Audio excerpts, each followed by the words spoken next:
Sifat yang kedua, orang berumur 19 tahun, dia ingin selalu memperlihatkan apa yang ada pada dirinya. Kalau laki-laki, dia ingin menunjukkan ke temannya, saya hebat ngebut naik motor. Akhirnya dia pun pakai motor yang knalpotnya sudah dihitan masal, suaranya menggelegar. Dia gas, ada tetangga sakratul maut, ninggal kontak. Orang sholat maghrib, dia ngebut, ghairil maghdubi alaihim waladdallin.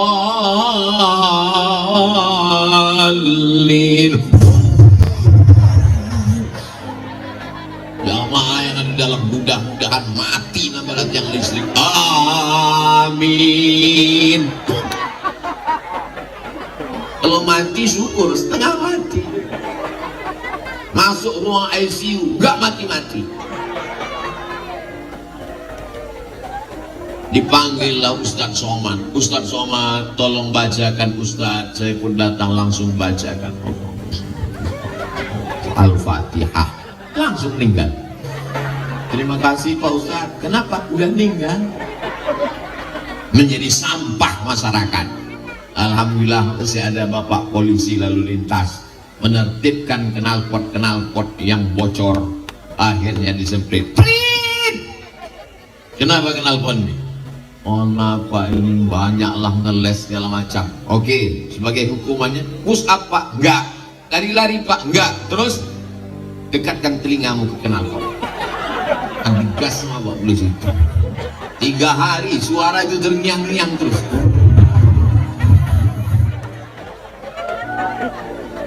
Yang membelikan sepeda motornya siapa? Bapaknya. Yang ngerayu siapa? Ibunya. Ini bukan sayang anak, ini mencelakakan anak. Kalau nggak dibelikan motor nanti katanya nggak sayang. Mama, belikan aku motor, nanti kamu jatuh. Aku bukan belajar berjalan, aku sudah dewasa, aku sudah jantan, aku gagah, aku perkasa, aku bukan mencong. Akhirnya dibelikan. Ternyata sayang kita sudah mencelakakan anak.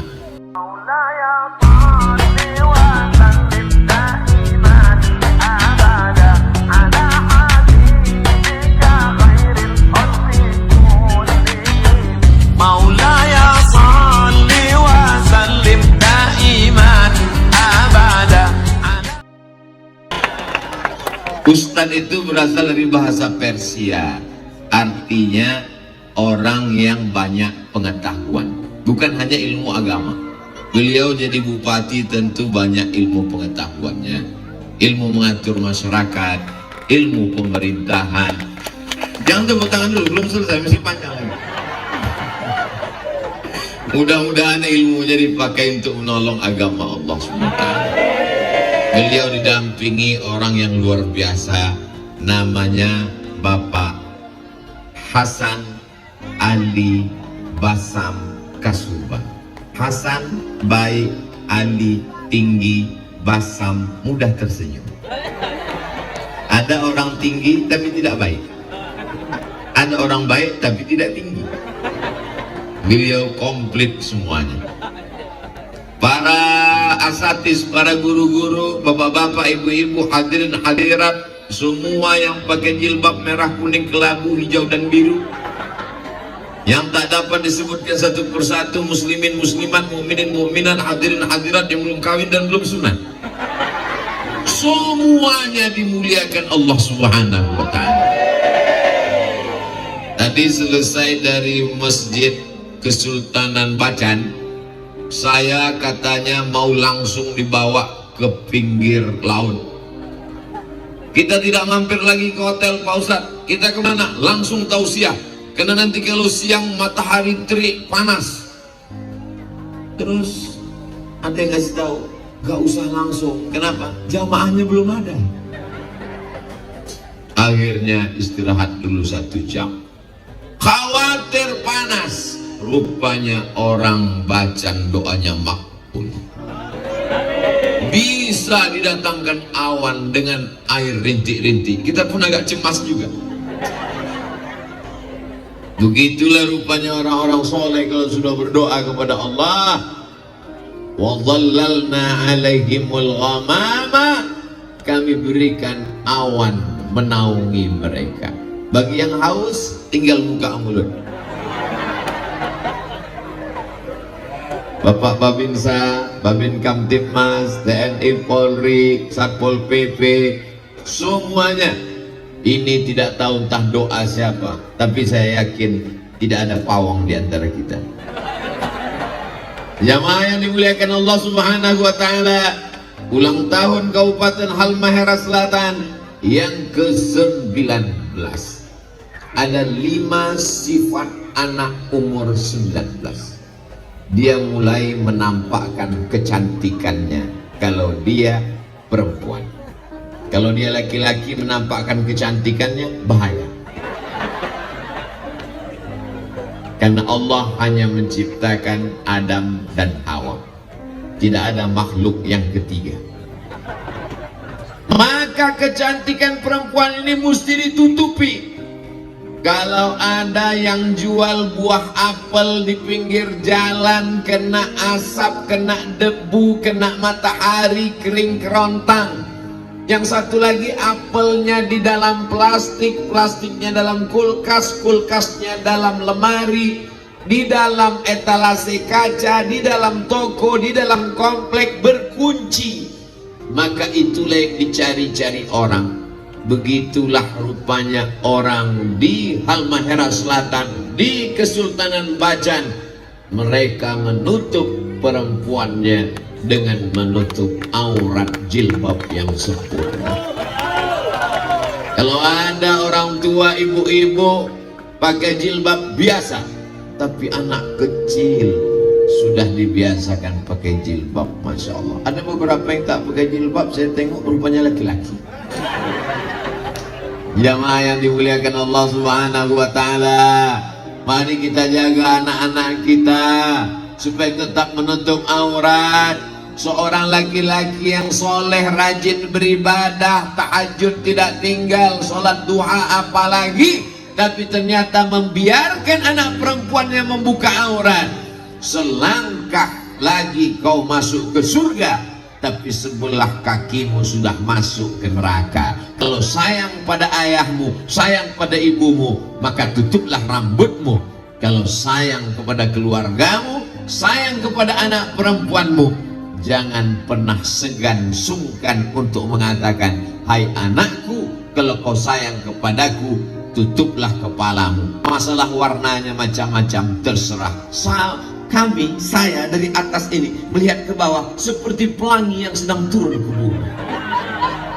Masya Allah, luar biasa. Ada merah, ada hijau, ada kuning, seperti partai yang berkoalisi.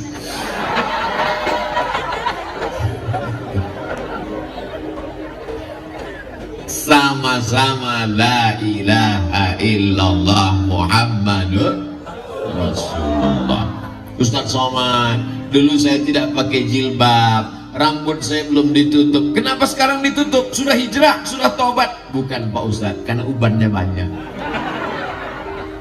Itu namanya KPU, kepala penuh uban. Mohon maaf. Jamaah yang dimuliakan Allah Subhanahu wa taala, sekarang begitu mudahnya orang mempertontonkan auratnya. Padahal ini diminta pertanggungjawaban di hadapan Allah. La tus'alunna yawma idzin 'anin. Segala nikmat akan ditanya, akan dipersoalkan, akan dipertanggungjawabkan. Sehelai rambutmu. La yadkhulul jannata dayyus. Tidak masuk surga dayyus. Dayyus bukan nama orang. Siapa dayus itu ya Rasulullah? Alladzi la yagharu ala maharimihi. Tidak ada rasa cemburu kepada mahramnya. Pak. Iya, tadi anak bapak keluar nggak pakai jilbab. Biar aja. Urus saja surgamu, jangan urus nerakaku. La ilaha illallah. Bukan sekedar ngomong, ditulis di baju kaos. Urus surgamu, jangan urus nerakaku. rambut anak saya, yang rontok dia, yang kena cahaya matahari dia, yang kena ketombe dia. Ngapain kamu urus? Itu bukan urusan kamu. Yang masuk neraka kan saya. Memang betul yang masuk neraka kamu, tapi kita nggak langsung masuk neraka, guys. Kita masih hidup di dunia. Bagaimana kalau azab datang? Kalau ombak ini naik ke atas, kalau air ini naik ke atas, dia tidak melihat mana rumah yang pakai jilbab, mana yang rumah nggak pakai jilbab, rata semuanya. La ta'murunna bil ma'ruf, ajak orang berbuat baik. Wala tanhauna 'anil munkar, larang orang dari perbuatan mungkar. La yusikanna ayyab'atsallahu 'alaikum iqaban, dikhawatirkan Allah akan menurunkan hukuman. Ketika hukuman itu datang, kamu berdoa kepada Allah, fala yustajabu lakum, doa kamu tidak dikabulkan Allah. Maka mengingatkan anak gadis berusia 19 tahun pakai hijab, pakai jilbab, baju panjang, itu tidak lain tidak bukan adalah dalam rangka amar ma'ruf nahi munkar. Hei Abdul Somad, apa urusanmu di Halmahera Selatan? Apa urusanmu di Pulau Bacan? Kamu kan orang Pulau Sumatera, kamu orang Riau. Siapa bilang saya orang Riau? Setelah sholat subuh tadi saya sudah dinobatkan sebagai orang Pulau Bacan. Apa kamu tidak melihat batu cincinku Bacan? Kanan Bacan, kiri Bacan. Ustaz cuma punya dua, ada dua lagi di kantong.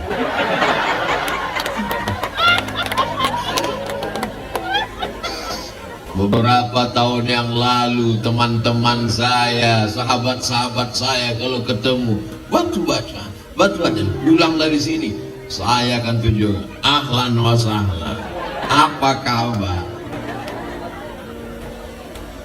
Begitu hebatnya nama Bacan dibawa kemana-mana. Hari ini saya sampai, bukan hanya sekedar sampai, bukan sekedar tausif, belum selesai.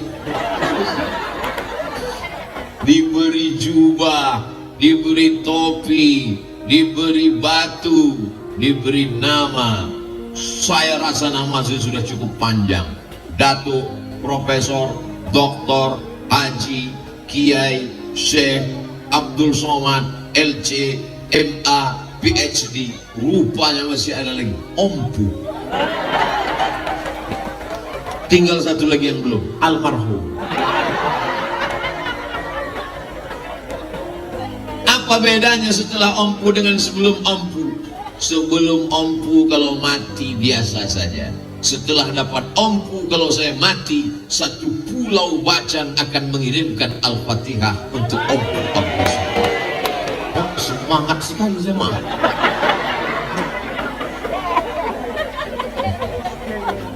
Siapa yang sanggup mengontrol anaknya pakai jilbab 24 jam di kamarnya? Jalan dengan siapa? Yang bisa mengawasi anak-anak kita adalah pondok pesantren. Ustadz Salim Afillah datang bersama Ustadz Rafiq, bersama Ustadz-Ustadz kita membangun pondok pesantren di Sofifi. Bukan pesantren Abdul Somad, bukan pesantren Ustadz Salim, namanya Pesantren Masyarakat Maluku Utara, supaya anak kita selamat rambutnya, selamat harkat martabat, selamat kehormatannya. Mudah-mudahan pesantren ini sampai hari kiamat tetap kekal abadi. Amin ya rabbal alamin. Bagi bapak ibu yang mau melihat, silakan datang ke Sofifi. Bagi yang mau mengirimkan, transfer ke nomor rekening berikut ini. Mudah-mudahan salah ketik. Kok salah ketik Pak Ustaz? Niatnya mau ngirim nolnya 5, terkirim 6. Alhamdulillah. Jamaah yang dimuliakan Allah Subhanahu wa taala. Sifat yang kedua, orang berumur 19 tahun, dia ingin selalu memperlihatkan apa yang ada pada dirinya. Kalau laki-laki dia ingin menunjukkan ke temannya, saya hebat ngebut naik motor. Akhirnya dia pun pakai motor yang knalpotnya sudah dikhitan masal. Suaranya menggelegar. Dia gas, ada tetangga sakratul maut, ninggal kontak. Orang sholat maghrib dia ngebut.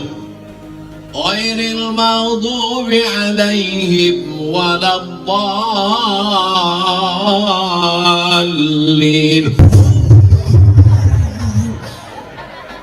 Jamaah yang ada di dalam mudah-mudahan mati nama yang listrik.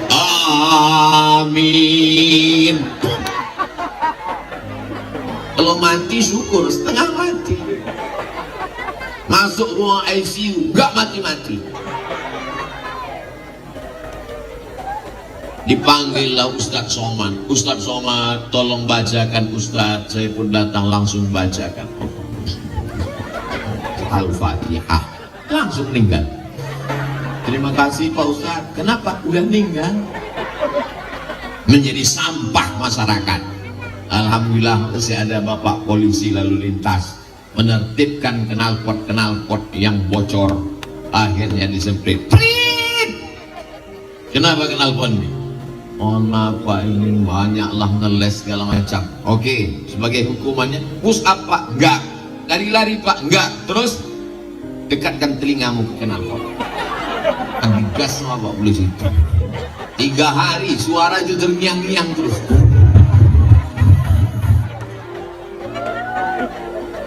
Yang membelikan sepeda motornya siapa? Bapaknya. Yang ngerayu siapa? Ibunya.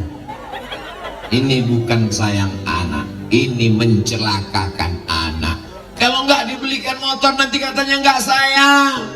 Mama, belikan aku motor. Nanti kamu jatuh. Aku bukan belajar berjalan, aku sudah dewasa, aku sudah jantan, aku gagah, aku perkasa, aku bukan mencong. Akhirnya dibelikan. Ternyata sayang kita sudah mencelakakan anak. Maka solusinya tidak lain tidak bukan adalah masuk pesantren. Anak saya belum masuk pesantren, masih SD. Tapi ponakan saya yang membawanya. Kamu mesti masuk pesantren. SMP 3 tahun, SMA 3 tahun. Setelah tamat SMA, kau akan terbang sejauh mata memandang. Kau mau ke Mesir, silakan.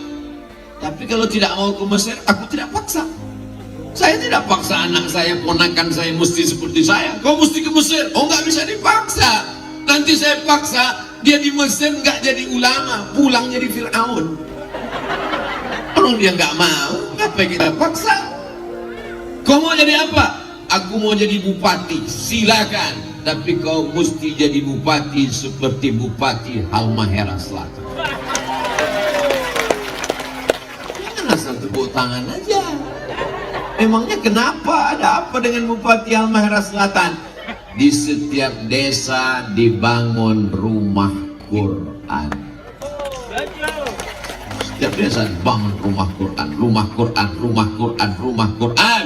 Jabatan tak lama, paling lama 2 periode. Itu pun kalau tidak datang KPK. Tapi rumah Quran yang dibangun sampai hari kiamat, anak-anak baca Quran pagi, petang, siang dan malam, baca Iqra, baca Yasin, mengalir pahalanya sampai hari kiamat. Betul? Inilah yang tidak bisa dilakukan oleh Ustadz Abdul Somad. Saya hanya tausiah, ceramah, menggelegar. Itu pun kalau mikrofonnya hidup. Tapi Pak Bupati cukup dengan tanda tangannya. Program 1 desa 1 rumah Quran. Jadi Allahu Akbar, Allahu Akbar, Allahu Akbar. Panjang umur, sehat badan, berlanjut program-program ini insyaallah. Amin.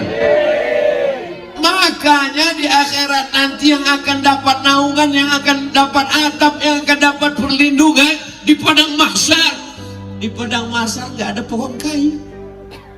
Pohon kayu tumbang, gunung-gunung tercabut, luar biasa. Siapa yang mendapatkan naungan? Yang pertama bukan ustadz, Yang pertama bukan ulama, yang pertama bukan tuan guru, yang pertama bukan kiai. Yang pertama mendapatkan naungan adalah al-imamul adil, pemimpin yang adil. Doakan supaya pemimpin kita adil. Ya Allah, panjangkan umur pemimpin kami yang adil supaya banyak rumah Quran anak kami. Jangan sampai buta huruf Al-Quran nggak bisa ngaji. Jangan sampai kita mati nanti dia ziarah, dia ambil handphone, dia cari MP3 Yasin, lalu dia bilang, Mama aku nggak bisa ngaji, dengarkan aja MP3-nya. Hari ini ibu boleh tersenyum, hari ini bapak boleh tertawa, tapi ini bisa saja terjadi. Betul? Sekarang sudah terjadi orang baca Quran nggak pakai suara. Kalaupun pakai suara ujungnya aja. Tansur jaun, fayakun.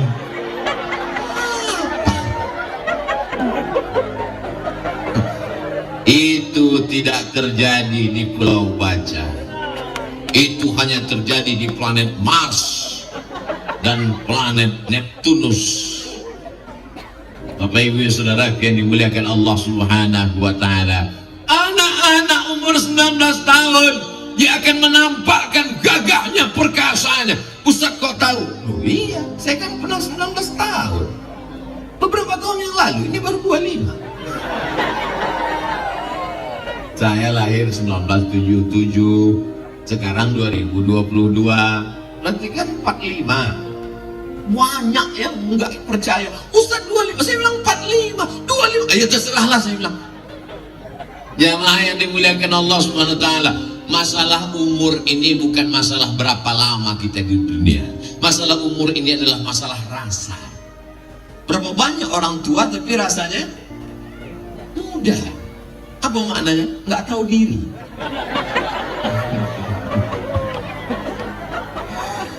Sumpah Pemuda 1928 itu isinya bukan anak muda semua, orang tua, tapi semangatnya semangat muda. Ini yang hadir bukan orang tua, bukan anak muda semua. Banyak orang tua yang mestinya dia di rumah nggak semangat, tapi dia katakan aku ingin datang mendengar tausiah Ustaz Abdul Somad. Mama jangan, ini berat, nanti sakit, kena angin tepi laut kencang, demam, batuk, bersin. Covid belum berakhir, dia sudah pulang tapi emaknya masih ada Omikron. Kenapa mesti datang tausiah Ustaz Abdul Somad? Kan bisa nonton di YouTube. Aku mau melihat langsung apakah Ustaz Abdul Somad itu betul ada di alam nyata. Jadi anak-anak muda ini mesti disalurkan. Alhamdulillah, begitu saya sampai ke Pulau Bacan, disambut oleh tarian-tarian anak muda. Yang nari itu saya lihat anak muda, karena kalau yang nari orang tua osteoporosis. Wah, luar biasa tariannya anak muda.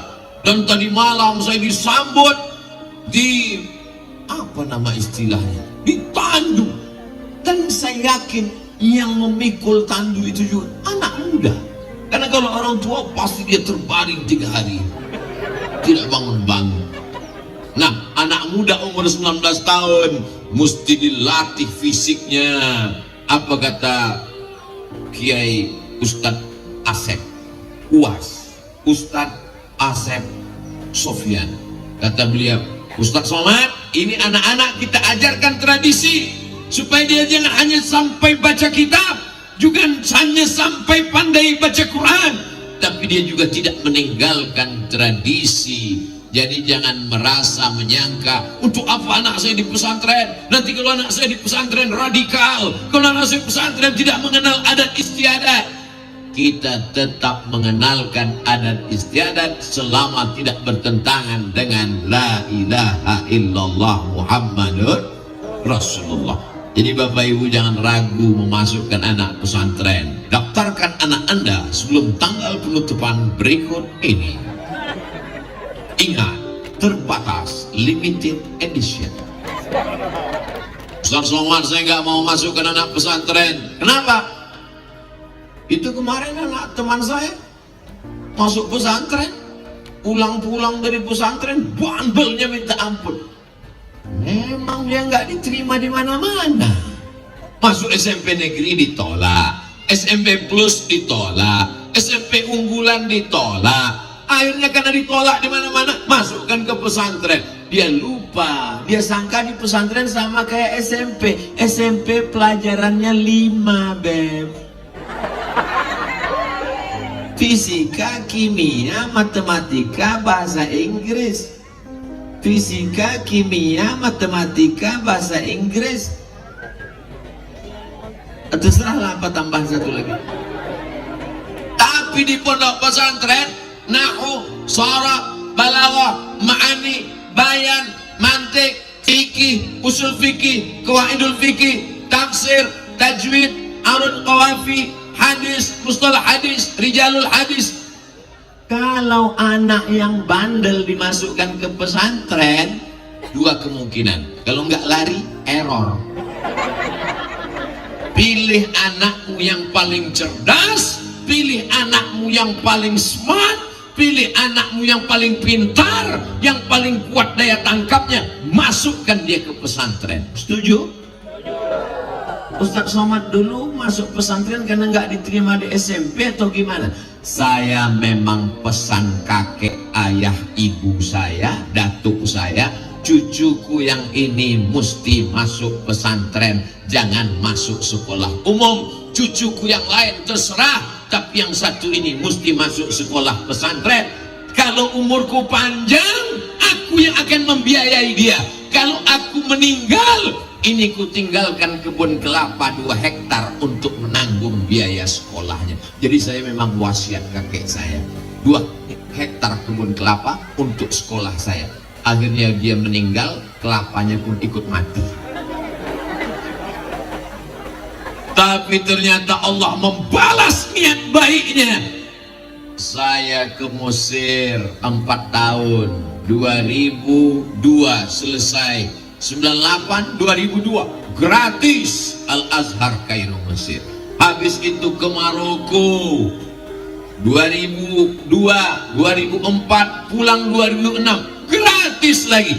Habis itu ke tempat Ustadz Asep kuliah di Sudan, itu pun juga enggak gratis tapi enggak bayar.